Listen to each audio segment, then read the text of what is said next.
Hey guys, so for number 34, we're going to solve the equation, and it looks like we have two fractions here with variables in the denominator. So in order to solve this equation, our answer needs to look like x equals something. So first thing we're going to do is get rid of the fractions. So to get rid of the fractions, we're going to use the LCD. The LCD is going to be a term that we're going to multiply the entire equation by, and it's going to get rid of our fractions. In order to find the LCD, we need to take into account all of the factors of the denominators. Now we're going to not repeat any of the factors. But if any of the factors do repeat, then we're going to take the factor that has the highest degree. So in this case, we have x and we have x squared, and those are the same factors. So the factor that we're going to take into account is the x squared, and we're not going to take into account the x anymore because the x over here is to the degree of 1 and the x squared is to the degree of 2, and we want to take into account the repeating factor with the highest degree. So it looks like our LCD is going to be x squared times 1, and when we put that together, that just makes x squared. So our LCD is x squared. So let's go ahead and multiply our LCD into every single term that we have in this equation. So over here, x squared times 1 over 1 is going to give me just x squared. Over here, x squared times 1 over x is just going to give me x, and that's because the x's here cancel out, leaving me with just 1. Then I'm going to go ahead and bring down my equal sign. And over here, x squared times 72 over x squared is just going to give me 72 because my x squared here and my x squared here cancel out.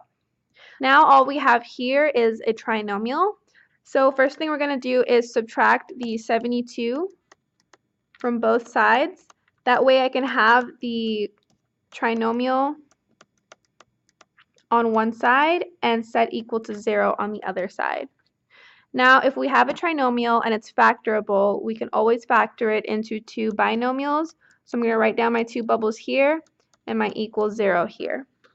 Now, because this x squared has a coefficient of 1, I'm just going to go ahead and separate that into my x here and my x here. And now we're going to look for two factors of negative 72 that also add to equal the plus 1 here. So I'm going to write that over here. So factors of 72 are 1 and 72, 2 and 36, 3 and 24, 4 and 18, 6 and 12, and 8 and 9. Now, because the 72 is negative, we can have the first value be negative and then the second value be positive. Or we can have the first value be positive and the second value be negative. So from the factors of negative 72, we're going to pick the ones who add up to positive 1. So that is going to be negative 8 and positive 9. So I'm going to write my factors here, negative 8 and positive 9. Now I'm going to double check that that's correct. So I'm going to do that by multiplying my negative 8 and my x, giving me negative 8x, and then my x times my 9, giving me 9x. And if that adds up to be just x, which is what I have here, then we're good. So my factored version of the trinomial is going to be x minus 8 times x plus 9 equals 0. And now I'm going to use the zero product property that states that if you have all the factors set equal to 0, you can set each factor equal to 0. So I'm going to go ahead and set each of my factors equal to 0.